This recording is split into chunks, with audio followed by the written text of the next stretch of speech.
Hi friends, ഇന്ന് നമ്മളൊരു ഉള്ളി തീയിലാണ് വയ്ക്കാൻ പോകുന്നത്. അതിനെന്താണോ വേണ്ടതെന്ന് നോക്കാം. ഇൻഗ്രീഡിയൻസ് എല്ലാം നോക്കാം. ഓക്കെ, 250 ഗ്രാമാണ് ഉള്ളി എടുത്തേക്കുന്നത്.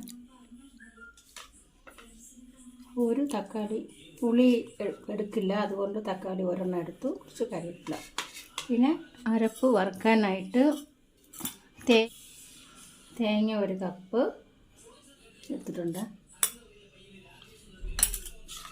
ആവശ്യത്തിന് കുറച്ച് മുളക് ഞാനിങ്ങനെ എടുക്കാമെന്ന്, പൊടി ഉപയോഗിക്കേണ്ടെന്ന് വിചാരിച്ചിട്ട് മുളകും മുഴുവൻ മല്ലി, പച്ചമല്ലി, അതും കൂടി നമുക്ക് വറുത്തെടുക്കാം. നമ്മൾ കുറച്ച് വെളിച്ചെണ്ണയാണ് എടുക്കുന്നത്. 1 സ്പൂണോളം എടുത്തിട്ടുണ്ട്.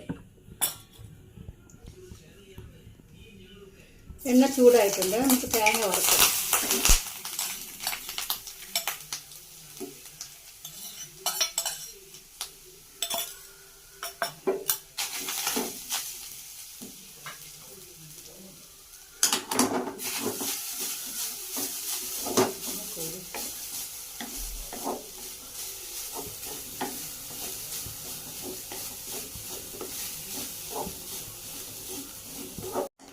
തേങ്ങ നമ്മൾ വറുക്കാൻ ഉണ്ടാക്കി വെച്ചത് എന്നിട്ടൊന്ന് ബ്രൗണായി വരുന്നു.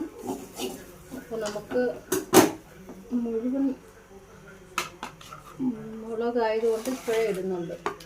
പൊടിയാണെങ്കിൽ നമ്മൾ കുറച്ചുകൂടെ കഴിഞ്ഞിട്ടാൽ മതി. മുളകും മല്ലി ഇപ്പോഴും ഇടുന്നുണ്ട് കേട്ടോ. കാരണം മുഴുവൻ മുളകും മല്ലി ആയതുകൊണ്ട് കറക്റ്റായിരിക്കും തേങ്ങ വറുക്കും.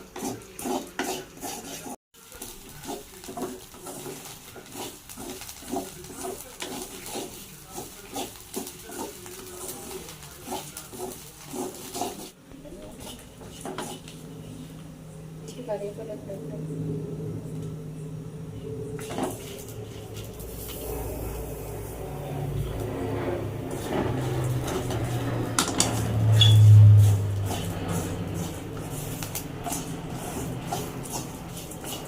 ഉച്ചയ്ക്കും പ്ലെയിൻ എങ്ങാണ്ടോ പോയായിരുന്നല്ലേ, ഭയങ്കര ശബ്ദം വരുന്നില്ല. അപ്പം നമ്മുടെ തേങ്ങ വറുത്തതും മസാലയെല്ലാം വറുത്ത് പാകമായിട്ടുണ്ട്. നമുക്ക് തണുത്തിട്ട് അരച്ചെടുക്കാം. അപ്പം നമ്മുടെ തേങ്ങ വറുത്ത് കഴിഞ്ഞ് ഒന്ന് തണുക്കട്ടെ. അതിനിടയ്ക്ക് നമുക്ക് ചട്ടി വെച്ച് സ്റ്റവ് കത്തിച്ച് നമുക്ക് ഉള്ളി ഒന്ന് വഴറ്റിയെടുക്കാം. ഓക്കെ, ചട്ടി ചൂടായിട്ടുണ്ട്. നമ്മളൊരു 2 സ്പൂൺ വെളിച്ചെണ്ണ ഒഴിക്കുന്നത്.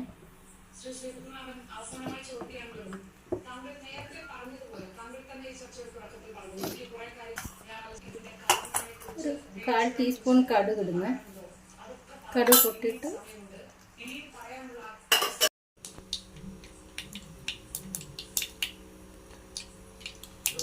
കടുക് ഇട്ടിട്ടുണ്ട്. കടുക് പൊട്ടുന്നു.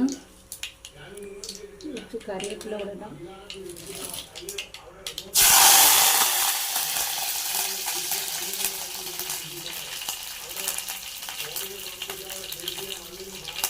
കറിവേപ്പില ഇട്ട് വറ്റൽമുളക് ഒരു 2-3 മുളക് ഇട്ടിട്ടുണ്ട്.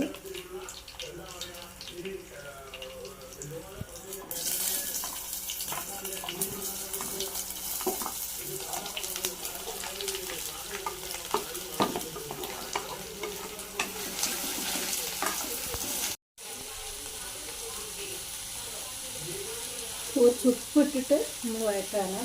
വേഗം വഴന്ന് ഇട്ടിട്ട് വഴറ്റാണ്.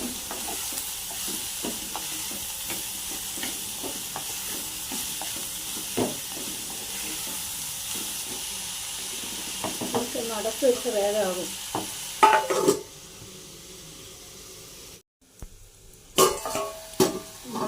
അടച്ച് വെച്ചത് ഒന്ന് നന്നായിട്ട് വേഗനായിരുന്നു. അങ്ങനെ കുറച്ച് പകുതി കൂടുതലായിട്ടുണ്ട്. ഇടയ്ക്ക് ഞാൻ അടച്ച് വെച്ചിട്ടുണ്ടായിരുന്നെങ്കിലും ഇളക്കുന്നുണ്ടായിരുന്നു. ഇടയ്ക്ക് 2-3 പ്രാവശ്യം. ഒന്നുകൂടെ വേകാനുണ്ടുള്ളൂ. അതിനിടയ്ക്ക് നമുക്ക് തക്കാളിയും 2 പച്ചമുളകും കൂടെ ഇടുന്നുണ്ട്. അതിനോടൊപ്പം നന്നായിട്ട് ഒന്ന് വഴറ്റിയെടുക്കണം. കാരണം ഞാൻ പുളി ഇടുന്നില്ല. പുളി എനിക്ക് ഉപയോഗിക്കാൻ പാടില്ല, അതുകൊണ്ട് തക്കാളി ഇട്ടേ ഉള്ളൂ. സാധാരണ തീയലിന് പുളിയാണ് എടുക്കുന്നത്. പുളി എനിക്ക് പറ്റാത്തതുകൊണ്ട് തൽക്കാലം തക്കാളി ഇട്ടു. അപ്പോൾ അതും കൂടെ ഒന്ന് വേഗട്ടെ. ഒന്നുകൂടെ അടച്ചു വെക്കാം.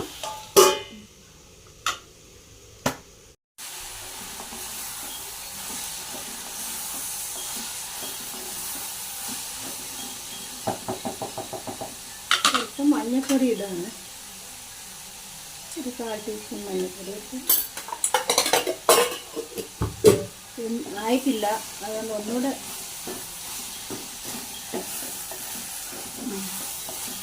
ഒന്നുകൂടെ അടച്ചു വെക്കാണ്. ഇത് ഏതാണ്ട് ആയി. അരച്ചൊഴിക്കാം. ഏതാണ്ടായിരുന്നു. പിന്നെ ഇതിൻ്റെ വറുത്ത് വെച്ച അരപ്പ് അരച്ചെടുക്കാം. അരച്ചെടുത്തിട്ട് തീ കുറച്ച് വെച്ച് ആ സമയം കൊണ്ട് നമുക്ക് അരയ്ക്കാം. നമ്മൾ വറുത്ത തേങ്ങയും കൂട്ടും എല്ലാം കൂടെ വെള്ളം തൊടാതെ, വെള്ളം ഒഴിക്കാതെ, നമ്മൾ വെള്ളം ഉപയോഗിക്കാതെയാണ് അരയ്ക്കേണ്ടത്.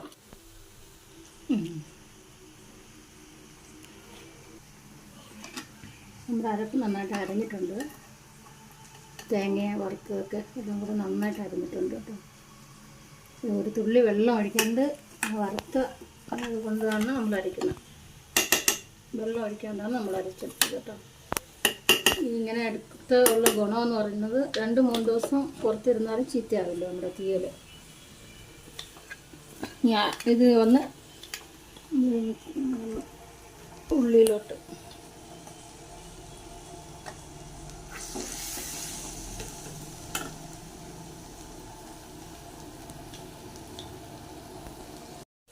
നമ്മൾ അരച്ച എല്ലാം ഒഴിച്ച് പിന്നെ കുറച്ച് കറി കുറച്ചുകൂടെ ഒന്ന് ലൂസാകാൻ വേണ്ടി ചൂടുവെള്ളം കുറച്ച് ഒഴിച്ചിട്ടുണ്ടേ. ഇത്രയും അതിൽ ഇച്ചിരി കൂടെ ഒഴിക്കാം.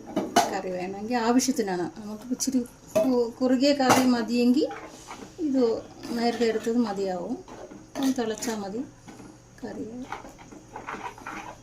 പുളി ആവശ്യമുള്ളവർക്ക് പുളി നോക്കിയിട്ട്, പുളി എടുക്കാത്തതുകൊണ്ട് പുളി കുറവായിരിക്കും. അതുകൊണ്ട് വേണമെങ്കിൽ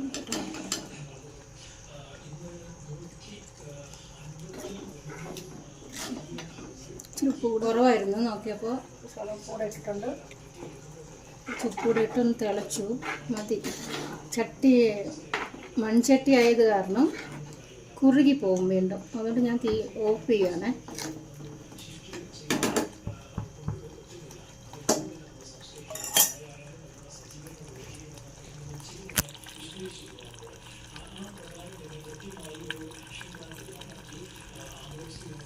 അപ്പം നമ്മൾ ഉള്ളി തീയൽ റെഡിയായി.